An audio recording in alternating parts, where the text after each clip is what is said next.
We live in a world obsessed with stimulation. From the moment you open your eyes, dopamine starts whispering. It tells you to check your phone, to chase pleasure, to scroll one more time, to click, to consume, to crave. But what if I told you dopamine isn't just a chemical? It's a puppeteer, quietly pulling the strings of your daily life.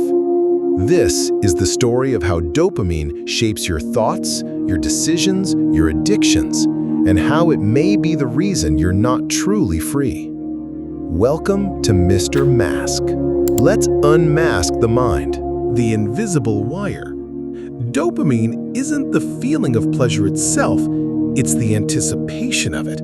That spark of wanting, that tug inside your brain that says, just one more. It's what pulls your hand toward your phone without thinking. It's what makes you reach for sugar, for sex, for likes, for validation, even when you're not hungry, not lonely, not bored. And it starts early. As children, we learn that certain actions create pleasure. We cry, someone comforts us. We smile, someone smiles back. We touch something, we learn. Dopamine becomes a teacher and eventually a master. The problem of too much. The brain wasn't built for constant dopamine hits. In nature, you'd work hard to get a reward. You'd run, hunt, wait, struggle. Then, the brain would give you a tiny spark of dopamine. You did it. Now rest. But now, you can get thousands of dopamine hits without moving at all. Scroll, like, swipe, repeat. No hunt, no risk, no effort. This overexposure makes real life feel dull. A culture addicted. We praise hustle culture, but secretly, we're all just chasing the next hit. Coffee for energy, music for motivation, podcasts for walking, Instagram for boredom, food for stress, porn for loneliness, shopping for identity. Dopamine says more, faster, now. And every time you give in, the baseline goes lower. So what once gave you joy, now just keeps you from feeling empty. This is how dopamine traps you. What is dopamine? Scientifically, dopamine is a neurotransmitter, a brain messenger. It's released in the mesolimbic pathway, especially the nucleus accumbens. But you don't need to remember the names. Just know this. Dopamine doesn't care if the reward is good or bad, only that it's expected. That's why addicts return to the thing that destroys them. Not for pleasure, but for the chase. That old hit, that old high. Dopamine remembers. The hijacking. Companies know this. Apps are designed not just to be fun, but addictive. Infinite scroll isn't a design flaw, it's dopamine science. Variable rewards, like likes, views, comments, make your brain beg. Maybe the next swipe, maybe the next one. And in that loop, you lose time, focus, motivation, joy, dopamine, and pain. Here's what most people miss. Too much dopamine actually creates pain. Not physical pain, but psychological withdrawal. Because after every artificial high comes a low. Have you ever felt numb after binge watching? Guilty after eating junk food? Restless after scrolling for hours? That's dopamine fatigue. The baseline drops, and you need even more just to feel okay again. This is how people become trapped in loops, not because they enjoy it, but because stopping hurts. When dopamine lies, you think you're choosing. You're not. You're reacting. Your brain says, open that app, and your hand obeys. You think, I decided to eat that, but the craving fired before you noticed. That voice saying, you're lazy, that's not you. It's the crash after the surge. Dopamine tricks your brain into thinking this is all you want. But what you really want is peace. And dopamine doesn't offer peace. It only offers pursuit. The reward loop. Your brain is brilliant, but primitive. It evolved in a world where food was scarce, danger was real, and pleasure was rare. In that world, dopamine was your survival guide.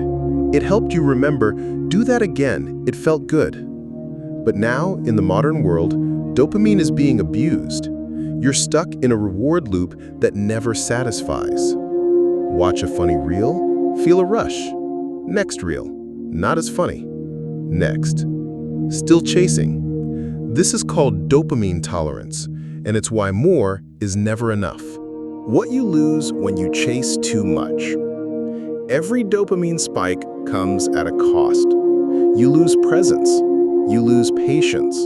You lose passion. You're no longer creating for joy, you're performing for hits. No longer eating to nourish, you're eating for escape. No longer living life, you're scrolling through it. The more you chase stimulation, the more bored you feel with everything else. A walk feels dull. A conversation feels slow. A book feels impossible. Because dopamine has trained your brain to expect instant fireworks, and when it doesn't get them, it shuts down. The pleasure-pain balance.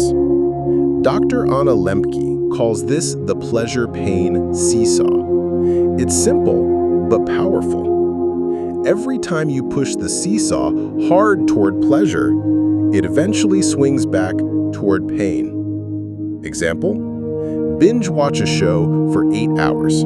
It feels good at first, but by the end, you feel mentally foggy, emotionally numb. That's your brain recalibrating, trying to reset its balance. Because pleasure isn't free. You always pay with your attention, your energy, or your emotions. The addiction you don't see. When we hear addiction, we think drugs, alcohol, or gambling. But dopamine addiction is sneakier. You might not smoke or drink, but can you go an hour without your phone? Can you sit in silence without reaching for something to scroll? Can you read a page without checking notifications? If the answer's no, then dopamine owns more of you than you realize. This isn't about shame. It's about waking up. Because you can't break free from a trap you don't know you're in. The silent architect of your habits. Every habit you've ever formed, good or bad, was built on dopamine feedback. When something feels rewarding, your brain says, remember that. Let's do it again. Brush your teeth? Tiny dopamine hit. Get a like on your post? Bigger hit. Binge eat sugar? Massive hit. Your habits aren't just routines. They're dopamine memories. And here's the twist.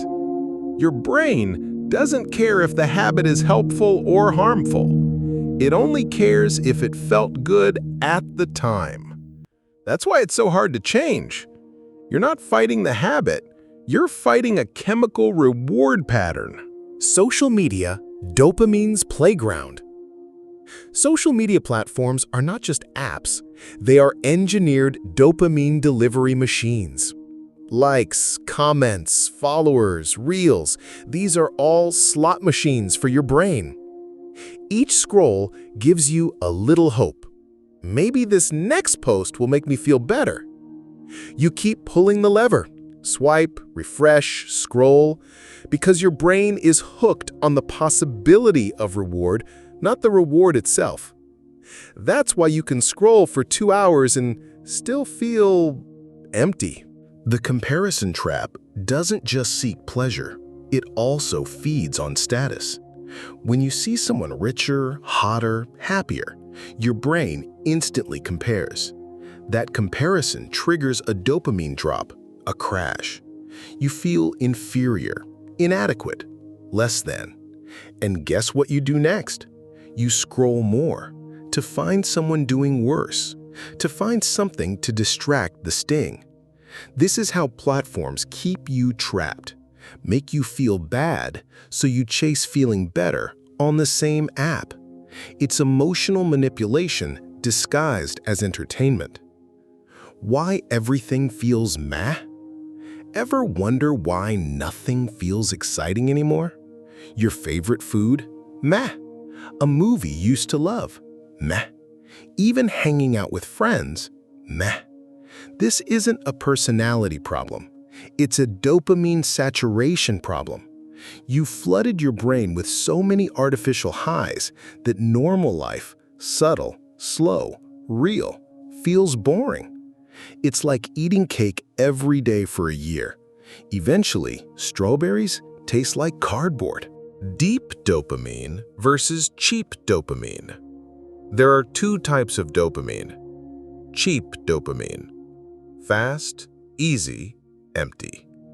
Comes from screens, sugar, shortcuts. Feels good now, drains you later. Deep dopamine. Slow, earned, satisfying. Comes from creation, connection, progress. Feels subtle, but fills your soul. Your job isn't to eliminate dopamine, it's to switch your source. Because when you align your brain's reward system with your true values, you become unstoppable. Micro-dopamine detox, daily practice. You don't need a 30-day monk retreat to heal your brain. No phone for 30 minutes after waking up. Daily 10-minute walk, without headphones. Journal before bed, not screen time.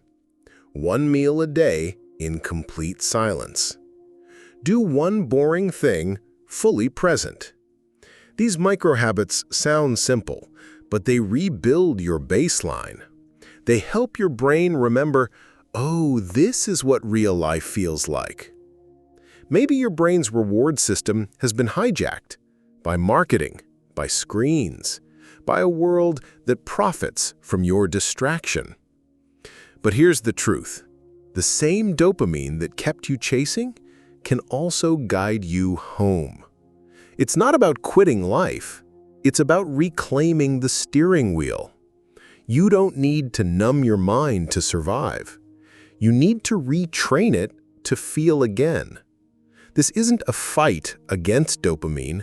It's a dance with it, a chance to reprogram your desires so they finally point to something real. You are not broken. You are just unaware of the strings being pulled. And now, you see them. This is Mr. Mask. Subscribe the button. Unmasking the mind, one truth at a time.